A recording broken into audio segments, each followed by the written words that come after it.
Is Tatsuro Taira the one to beat Pantoja? Conor back in the testing pool?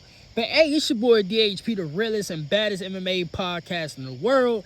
And this is my weekend recap.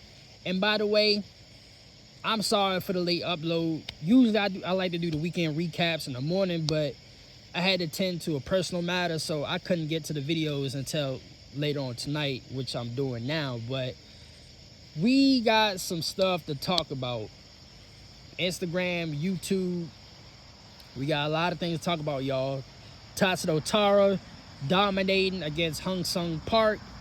As I said in my review show, we got to go ahead and rebook that match with Amir Ballsy, but we're going to talk a little bit big picture with it. Conor McGregor, is he finally, is this for real? Like, is he serious this time? Is he going to fully commit coming back to fighting? And then, you know, we got to talk about Islam and JDM fighting in November on the Madison Square Garden card. But first thing first, we got to handle some flyweight business, you know. And by the way, Roman Delete, Anthony Hernandez, as I said last week during the Robert Whittaker RDR fight, it's one of the Anthony Hernandez and the Roman Delete fight is another one of the middleweight fights that I said that was being booked, that was going to, you know, progress the division leading up to DDP and Khamzat. And there's some more fights after DDP and Khamzat for middleweight. So we're going to get to that later in this video. But more importantly, Tatsuro Taira, you know, I always combine the what's next. So Tatsuro Taira is pretty much simple. But what I do want to get to with Tatsuro Taira is, and I might put that picture as the thumbnail of this video for Instagram, and then YouTube is probably going to have something else. But is Tatsuro Taira the one? He said he was the one to beat Pantoja skill and talent-wise. I ain't going to hold you. My personal opinion, which you know, and the crazy thing about it is that he already beaten him. But I like to see a rematch between Pantoja and Manel Cap. I think Manel Cap could be the one to beat Pantoja, even though Pantoja already beaten him. But Tatsuro Taira, I do feel like it could be one of these situations where he is the next one in line, like down the road. If Pantoja keep on dominating like he has been, give it like another year and a half. It's a situation where it's kind of like, it'll be kind of like a passing of the torch, if that makes sense. I'm trying to figure out. I know Anderson and Izzy, they had like a middleweight passing the torch, but that wasn't for a title. That was just like contendership status within the middleweight division. I'm trying to figure out a championship fight recently that was more like a passing of the torch. I'm trying to think off the top of my head. I mean, you could say, honestly, because we ain't never gonna get that fight potentially, but I did feel like if John and Tom was the fight and Tom do beat John, that's more so of a passing of the torch. And just because, not for heavyweight, but just for the new generation of the UFC in general. But I'm trying to think off the top of my head. Maybe more like Conor and Jose, or Max and Jose. But, or even like T-Wood, when T-Wood beat Robbie Lawler, you know, shit like that.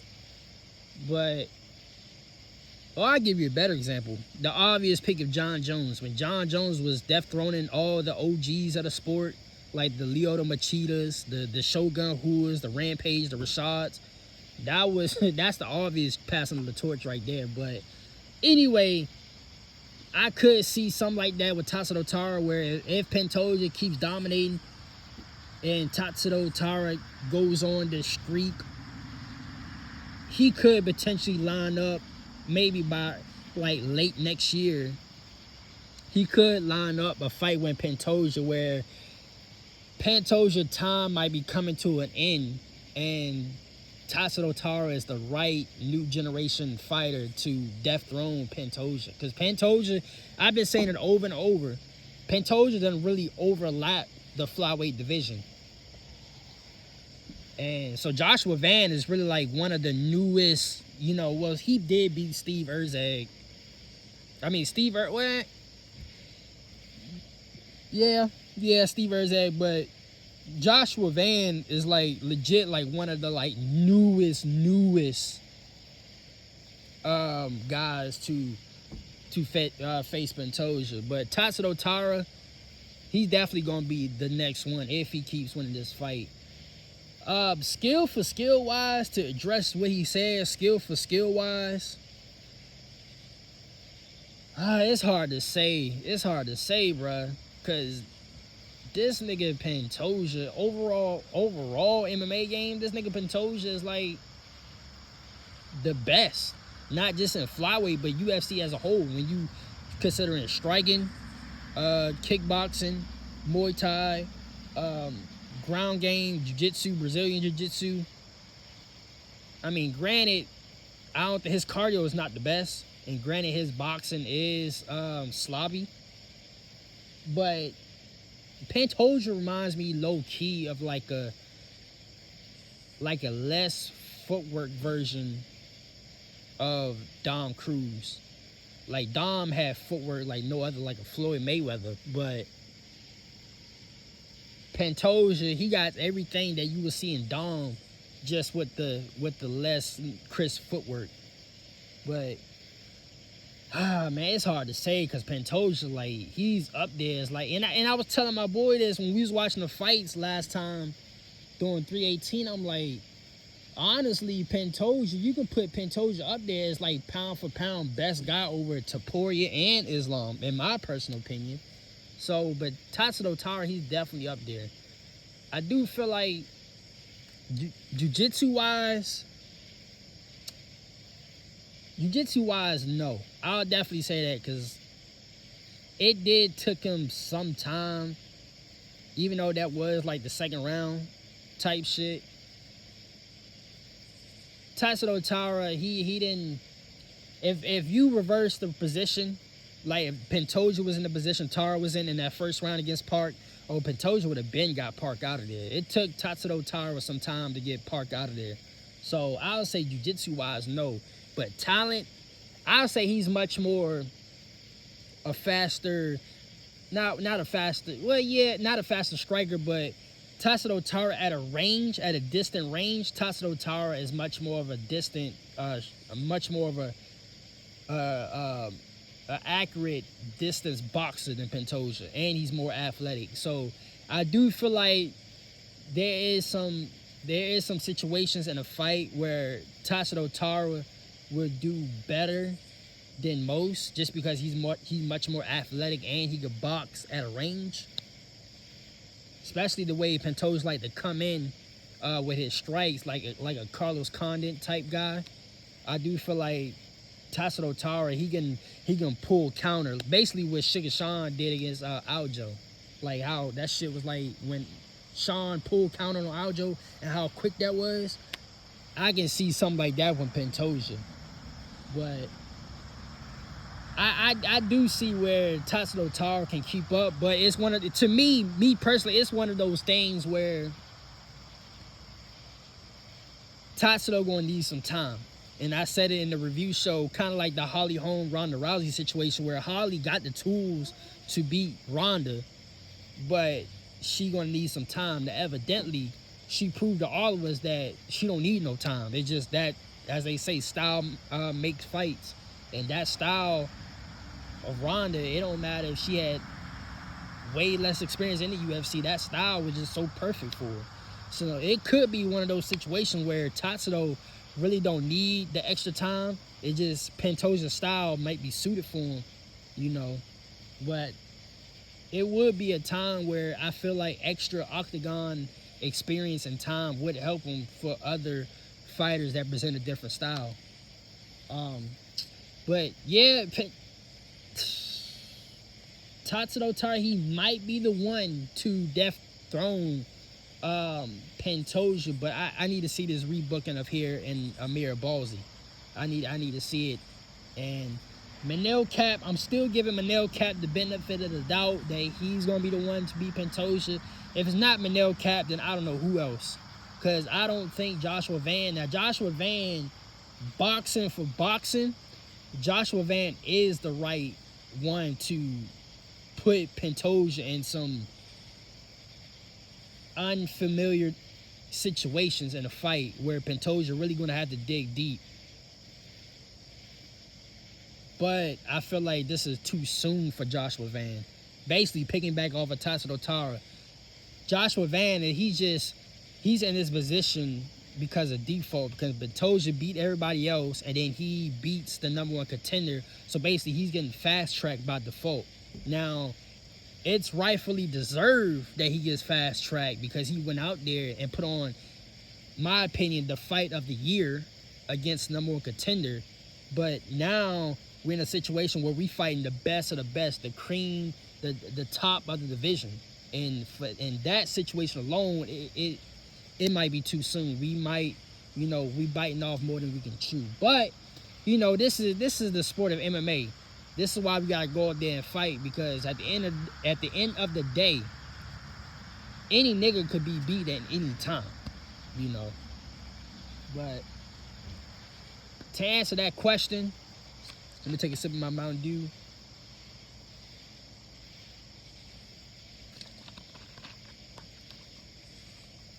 Taira, he could be the one with time.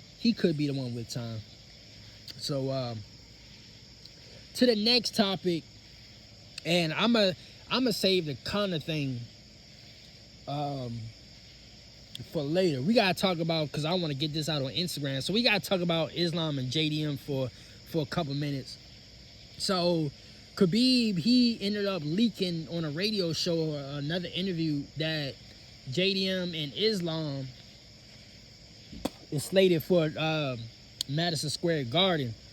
So he ain't really come out and say, I ain't read the whole interview or whatever. I just seen a couple, excerpts, what they took. And basically he just leaked that they're going to fight in November, Madison Square Garden, which I've been saying, go back to my older videos, I've been saying that the whole time, like, JDM, and I not even knew, and I just threw it out there because I'm like, okay, if they're not going to get John and Tom Aspinall to fight at Madison Square Garden, then more than likely it's going to be Islam and JDM, because there's no other fight that they could have at Madison Square Garden other than, especially if Eli Topuria has taken the International Fight Week slot, there's no other fight they can have in Madison Square Garden other than John and Tom. So John and Tom is off the table. So next up was being, and I was thinking John and Tom was going to be headliner, and then co-headliner was Islam and JDM. Okay, John and Tom is out the equation. So now we got Islam and JDM, and then now double back to women's MMA, you got Amanda Nunes and Kayla Harrison as co-headliner. So, and Khabib, and then and then like a couple weeks ago, they said that JDM, I think Islam said this, and Ali Abazi, even though the funny thing is with Ali Abazi is anything that he say, you take the opposite route, because he just say some dumb shit for no reason. But in this case, they were saying they're not going to fight at Abu Dhabi. So them saying that, I was like, usually I would take the opposite route of what he's saying, but it lines up to everything that I was saying the whole time. So then that made me it reassured me that they're going to fight in November. As crazy as that sound, because I looked at what they was trying to do, and I got a couple tips from some sources and then my own research, and I came up to the conclusion that they need a super headliner for Madison Square Garden, and there's no other fight that they can have than Islam and JDM. So, and then now with Khabib coming out this past weekend, basically leaking it, I'm like, yeah, this is what I've been saying the whole time. And I'm pretty sure because Amanda and Kayla Harrison, now it depends with them, because Amanda has to go through that little pool or whatever, the little testing pool or whatever. You got to take some time, but there's a loophole in that.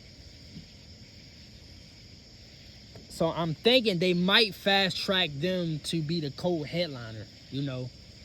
And even now, you know, I've been saying this last week and 2 weeks ago with the announcement of, you know, the 320 card and the 321 card. Those were like the last, especially Megami Ankalaev and Alex Pereira, with Pereira and Ankalaev, the rematch, having their own card at 320. That even, you know, confirmed that, yeah, Islam and JDM, because that rematch is the only fight that they could have that could potentially be a headliner or co-headliner for Madison Square Garden.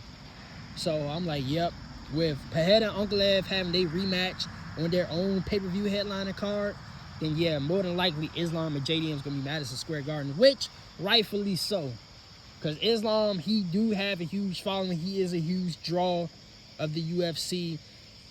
Is he the face of the UFC? I still don't think. It is crazy because he is a huge draw, but he's not one of the faces. So that's going to be a different video in its own later in, you know, either this week or next week, whatever. But somebody like Islam is definitely going to be headlining the card. And with everything in consideration,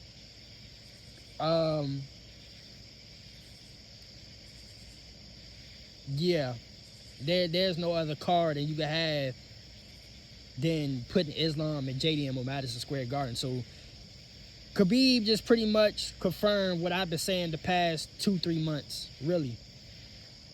So now, we get to the Conor McGregor situation. And I know I'm gonna run out of time on Instagram, so y'all make sure y'all go on to YouTube for the full video. Conor McGregor. Notorious. So Conor has re-entered in the testing pool. So, because I guess he's so, you know, he's so ready to get back to training to fight at the White House. It's crazy that it's taking Donald Trump, everybody's favorite president, and I'm gonna try to leave that little nugget, you know, I'm gonna separate that from what I'm about to talk about here. But so Conor is coming back because he wants to fight at the White House. And, you know, I just seen Michael Chandler, he tweeted something today about it. I'm like, here we go. But it's kind of really serious. Like, okay, I understand, you know, he re-entered the testing pool, but is he really serious about fighting? Like, let's be real. Do Conor really, as much as we all love Conor, like Conor McGregor the fighter, not the person, Conor McGregor the fighter. We all love Conor as a fighter. But is it really necessary for him to fight? You know? Like, do we really want to see it just because it's Conor? Or, and I've said on my own accord, I honestly would like to see him come back just to fight one more time, just because of the spectacle that we're going to get out of a Conor McGregor card and fight. But is we really hoping that he comes back on form to potentially make another title run? Or do we just want to see him fight just because of the spectacle? Like, he's one of these fighters. It's like a Nate Diaz situation. Like, some of us want Nate Diaz to you know, to give us one more fight just because it's Nate Diaz. Like, we really don't expect anything out of Nate Diaz, but we just want to see him fight. Is it like that for Conor? Like, do Conor himself wants to fight? Because honestly, John Jones, he's a separate entity. But Conor, for Conor to now take it a little bit more serious, entering the testing pool, all because he wanted to fight at the White House, it's kind of like, like, I really don't want to see it, to be quite honest. Or I want to see him come back. But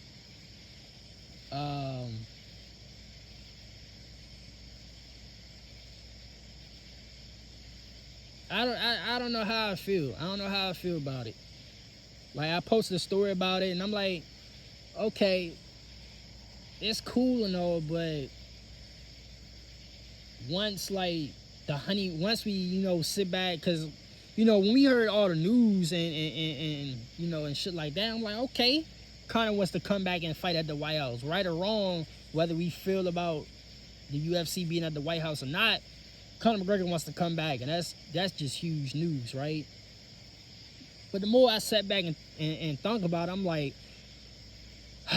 we been down this road before with Conor. Like, do we really want to go on another roller coaster ride with Conor just for him to back out at the last moment? And then with, like I said, I don't think I addressed it before, but like with Joe Rogan said, Joe Rogan backed up Dana White, and for Dana White and them talking about they don't trust John Jones, but yet we all for Conor McGregor, and I'm sitting there like, well, John Jones been on some bullshit about this Tom Aspinall fight, even though I agree with some of what he did. I don't agree fully, but I agree with some of what he did. But that's up to you. Either way, John Jones still has fought more recently than Conor McGregor. John Jones still got, since Conor last fight in the UFC, John Jones, I believe, has fought in like 2 times. And honestly, don't forget, he would have fought Stipe a little earlier if he didn't tore his pectoral muscle. So, John Jones got more recent fights under this new generation of UFC than Conor has. Like, I think Conor last fight was like, what, 2021? Not 2021, 2022 maybe? Was it 2022? What was the last Dustin Poirier fight? What was that trilogy fight when he broke his leg? Was that 2022 or 2023? It was, either way, John Jones has more fights than Conor McGregor in like the past like 2 or 3 years. So I wouldn't even say that Conor McGregor is more trustworthy than John Jones. If y'all all for Conor coming back, you might as well just throw John Jones in there too, because they both John Jones and Conor McGregor got the same odds of pulling out. Now, John Jones don't have a pullout. John Jones has never pulled out a fight. Conor McGregor has a pullout ratio now. So it's kind of like,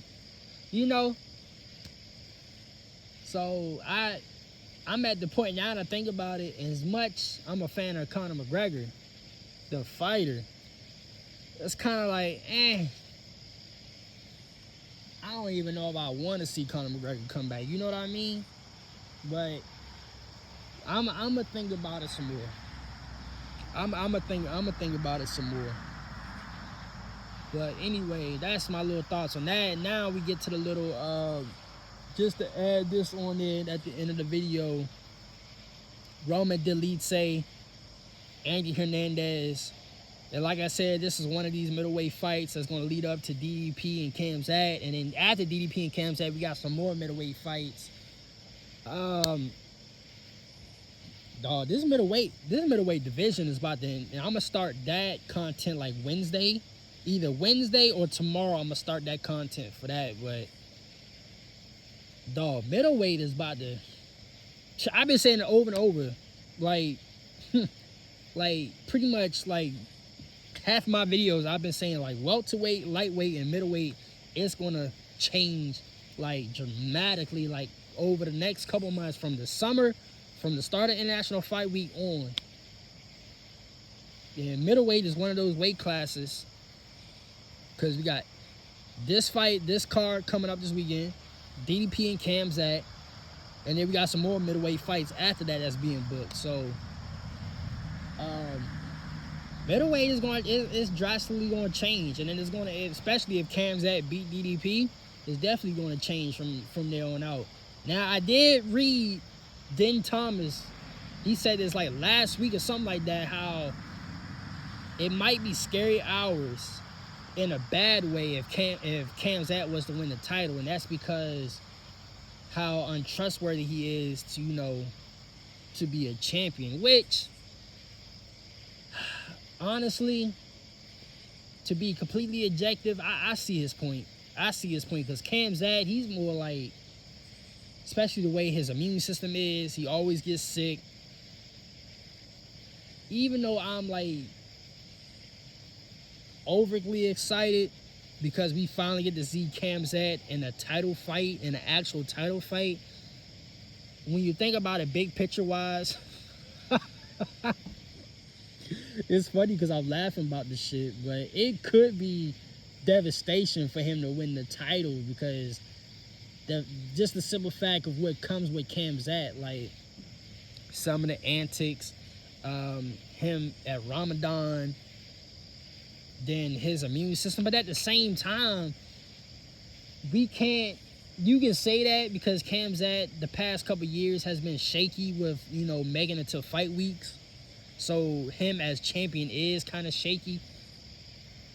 But it's kind of like the same feeling we had with Charlie Olives. Like even with Charlie Olives, you know, he missed weight for the Justin Gaethje fight. So him and Justin Gaethje, they fought, but he got stripped.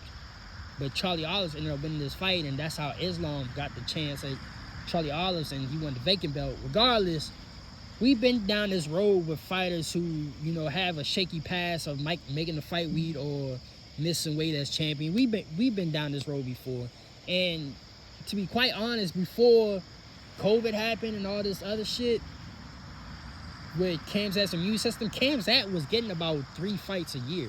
Like, let's not forget, Khamzat was like on some, I'm trying to think of the guy who just fought Gene Silva. Like, Gene Silva has gotten some fights booked within a quickly timed manner. Alex Pereira's activity. Like, let's not forget when Khamzat started in the UFC, his activity was on that timing where he was getting, you know, people out of here within like a minute in each round. And he was getting like 3 fights a year. Like how Kevin Holland started. Like Kevin Holland was, I think one year, Kevin Holland got in 3 fights in 1 year, you know? And usually in the UFC, especially if you like a contender, if you a top contender or a champion, you usually get about 2 fights a year in the UFC. So 3 fights a year, that's pretty amazing. So let's not forget, even though Khamzat recency bias, you have a right to be worried if Khamzat is it will be a champion. But let's not forget how Khamzat started out. He started out on fire and he was getting fights in like this, like that. So yeah, you should be worried, but I wouldn't be too worried. So, but nonetheless, that's my weekend recap for this past weekend. Taira, middleweight news, Islam DDP, Conor McGregor. I said Islam and DDP, Islam and JDM, Conor McGregor. Yeah, man, we got that out of the way, so now, you know, we can move on. I'm pretty sure there's some other news coming down the pipeline either tomorrow or throughout the days, because I've seen a couple videos of DDP, you know, sparring. Alex Pereira, he sparring for his fight. Then Khamzat, he in some news about some streamer called Aiden Ross. So there's a lot of shit going on that more than likely I'm gonna have to double back and speak on. But, you know, until my next video, which either gonna be tomorrow or Wednesday, holla at y'all later, man.